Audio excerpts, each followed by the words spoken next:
기억을 잃는다는 것. 그건 때로 축복일 수도 있습니다. 아픈 기억, 후회스러운 순간들이 조금씩 흐려지고 사라진다면 그것도 나쁘지 않을 거라고 생각할 수 있습니다. 하지만 정작 잊혀지는 건 아픈 기억이 아니라 함께했던 시간, 당신의 이름, 당신의 존재 그 자체라면 어떨까요? 더 견디기 힘든 건 기억을 잃은 사람이 다른 누군가의 이름은 또렷하게 기억하고 있을 때입니다. 오늘은 30년을 함께 산 남편에게 한순간 없는 사람이 되어버린 한 여성의 이야기를 들려드리겠습니다. 미영아, 미영아. 침대 끝에 앉아있던 저는 손에 쥔 물컵을 내려놓았습니다. 남편은 흐릿한 눈으로 천장을 보며 낮게 그 이름을 불렀습니다. 미영. 순간 귀를 의심했습니다. 제 여동생 이름이었습니다. 여보. 저는 조심스럽게 불렀습니다. 나 순영이야. 남편은 고개를 천천히 돌리더니 제 얼굴을 한참 바라봤습니다. 아, 순영이. 고개를 끄덕였습니다. 그래, 순영이지. 별일 아니라는 말투였습니다. 저도 더 묻지 않았습니다. 치매 진단을 받은 지 1년. 처음엔 날짜를 헷갈리거나 방금 한 말을 또 묻는 정도였습니다. 사람 이름을 헷갈리는 것도 그럴 수 있다고 들었습니다. 게다가 미영이라는 이름은 흔했습니다.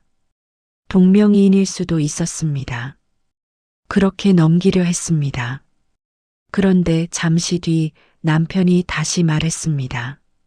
미영이는 오늘도 안 왔어?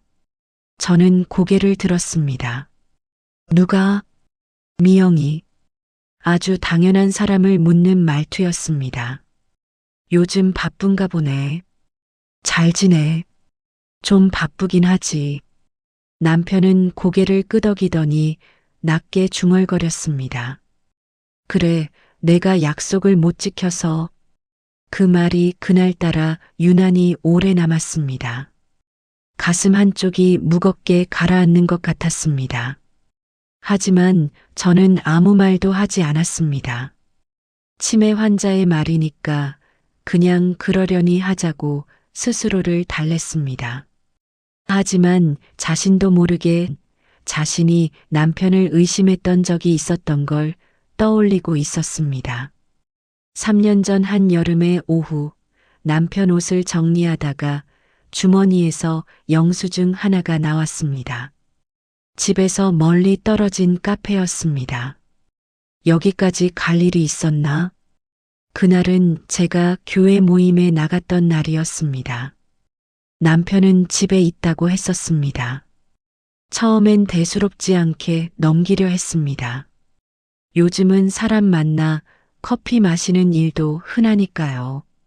그런데 며칠 뒤 같은 카페 영수증이 또 나왔습니다. 그리고 또 하나. 저는 그제야 멈춰 섰습니다. 남편은 원래 커피를 즐기는 사람이 아니었습니다. 결혼 30년 넘게 같이 살면서 커피를 마시는 걸 본 적이 거의 없었습니다. 며칠 뒤 세탁기에서 옷을 꺼내다 얇은 손수건 하나가 떨어졌습니다. 제 것이 아니었습니다. 어디서 왔는지, 왜 거기 있었는지 설명할 말이 떠오르지 않았습니다. 손수건을 손에 든 채 한참을 멍하니 서 있었습니다. 그날 저녁 아무렇지 않은 척 물었습니다. 여보, 요즘 밖에서 사람들 자주 만나? 가끔. 어디서? 그냥 아는 사람들이랑. 늘 같은 데서? 남편은 대답하지 않았습니다. 리모컨만 만지작거렸습니다. 그날 밤 잠이 오지 않았습니다. 영수증 몇 장과 그 손수건 하나가 자꾸 떠올랐습니다. 남편의 행동이 이상하지 않았고 그 후로는 별다른 일이 없었기에 그 일을 잊고 지냈습니다. 그런데 치매에 걸린 남편이 미영이라는 이름을 부른 후 다시 그때 남편이 이상하게 느껴졌던 순간이 다시 떠오른 겁니다. 남편이 또 그 이름을 불렀습니다. 미영이는 오늘도 안 왔어? 이번엔 그냥 넘길 수가 없었습니다. 모든 조각들이 하나씩 맞춰지기 시작했습니다. 상황은 점점 더 나빠졌습니다. 남편은 밤낮을 가리지 못했고 저를 알아보지 못하는 날이 많아졌습니다. 어느 날 밤 남편이 현관문을 열고 나가려 했습니다. 황급히 막아섰더니 저를 밀쳐냈습니다. 비켜. 미영이한테 가야 돼. 그날 저는 바닥에 주저앉아 한참을 울었습니다. 더 이상 혼자서는 감당할 수 없었습니다. 아이들과 상의 끝에 남편을 요양병원으로 옮기기로 했습니다. 아들, 딸들은 모두 결혼해서 각자 가정이 있었습니다. 누구도 선뜻 나설 수 있는 형편이 아니었습니다. 입원 수속을 마치고 병실에 남편을 눕히던 날 저는 안도했습니다. 이제 좀 쉴 수 있겠다고 생각했습니다. 하지만 그건 시작에 불과했습니다. 병원 생활이 한 달쯤 지났을 때였습니다.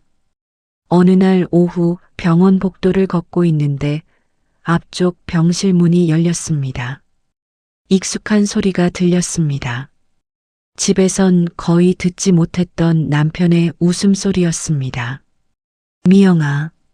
남편의 목소리 또렷했습니다. 치매 환자의 목소리가 아니었습니다. 왔네. 오늘은 늦었어. 저는 문틈으로 안을 봤습니다. 미영이었습니다. 남편 옆에 앉아 있었습니다. 원래 거기 있던 자리처럼 자연스러웠습니다. 남편의 손이 미영 손등 위에 올라가 있었습니다. 오늘은 좀 어때? 미영이 물었습니다. 너 오니까 괜찮아. 심장이 쿵 내려앉는 것 같았습니다. 다리에 힘이 빠졌습니다. 저는 안으로 들어갔습니다. 나왔어. 미영이 먼저 저를 봤습니다. 눈이 커졌습니다. 자리에서 벌떡 일어났습니다. 남편은 미간을 찌푸렸습니다. 왜 왔어? 그 말이 제가 있으면 안 되는 사람처럼 들렸습니다. 연락도 없이 여기 웬일이야? 제가 물었습니다. 문병. 미영이 작은 목소리로 대답했습니다. 가끔 와. 남편이 말했습니다. 자주 와. 그 한마디가 모든 걸 말해주었습니다. 오늘은 그냥 가. 저는 병실을 나왔습니다. 뒤에서 문이 닫혔습니다. 그날 밤 남편은 전화하지 않았습니다. 저에게는 그것만으로 충분했습니다. 더 이상 확인할 필요도 없었습니다. 병원 밖 벤치로 나왔습니다. 어떻게 거기까지 왔는지도 기억이 나지 않았습니다. 그냥 다리가 가는 대로 걸었습니다. 차가운 바람이 얼굴을 스쳤습니다. 겨울이 오고 있었습니다. 얼마나 앉아 있었을까요? 미영이 다가왔습니다. 언니, 언제부터야? 미영은 고개를 숙였습니다. 그때 미영의 표정을 보고 그 둘의 관계는 더 이상 묻지 않아도 알 수 있었습니다. 미영의 전 남편은 제 남편이 직접 소개해준 사람이었습니다. 회사에서 같이 일하던 동료였습니다. 사람 괜찮아. 남편이 그랬습니다. 처제랑 성격도 맞을 것 같아. 사람이 듬직해. 그 결혼은 오래가지 못했습니다. 그 사람이 바람을 피웠고 그날 미영은 저희 집에 와서 울었습니다. 곁에 있었던 사람은 제 남편이었습니다. 내가 잘못했다. 자기가 소개한 사람이라서 너무 미안하다고 했습니다. 저는 그때 몰랐습니다. 위로하는 손길이 언제부터 다른 의미를 가지게 됐는지. 처음엔 위로였을 것입니다. 그러다 선이 흐려졌을 것입니다. 누가 먼저였는지는 중요하지 않았습니다. 이미 일어난 일이었으니까요. 며칠 뒤 저는 다시 병원을 찾았습니다. 이번엔 혼자 병실로 들어갔습니다. 남편은 창밖을 보고 있었습니다. 기억 못하면 없던 일이 돼? 저는 물었습니다. 남편은 저를 봤습니다. 제대로 알아보는 눈빛이었습니다. 당신한텐 미안해. 그 한마디로 모든 게 끝났습니다. 나는 뭐였어? 남편은 대답하지 못했습니다. 기억 못한다고 죄도 사라지냐고? 남편은 그저 창밖만 바라봤습니다. 대답할 말이 없다는 표정이었습니다. 아니, 대답하고 싶지 않은 표정이었습니다. 저는 돌아섰습니다. 더 이상 할 말이 없었습니다. 복도로 나오니 다리에 힘이 풀렸습니다. 벽에 기대선 채로 한참을 그렇게 서 있었습니다. 그 뒤로 병원에 가지 않았습니다. 전화도 하지 않았습니다. 이혼은 하지 않았습니다. 이제 와서 그럴 이유도 없었습니다. 아이들한테는 말하지 않았습니다. 그 아이들에겐 이미 각자의 삶이 있었습니다. 부모의 추한 진실까지 떠안을 필요는 없었습니다. 미영을 한 번 더 만났습니다. 조용한 카페였습니다. 이 일 아무한테도 말하지 마. 아이들한테도. 그리고 우리 이제 보지 말자. 미영은 울었습니다. 하지만 저는 돌아섰습니다. 그걸로 끝이었습니다. 남편도 제 동생도 제 삶에서 빼기로 했습니다. 저는 그냥 보지 않기로 했습니다. 없었던 일로 하기로 했습니다. 요즘 저는 매일 아침 거울을 봅니다. 순영아, 이름을 불러주는 사람은 이제 저 하나뿐입니다. 그걸로 충분합니다. 외롭냐고요? 글쎄요. 당신은 어떠신가요?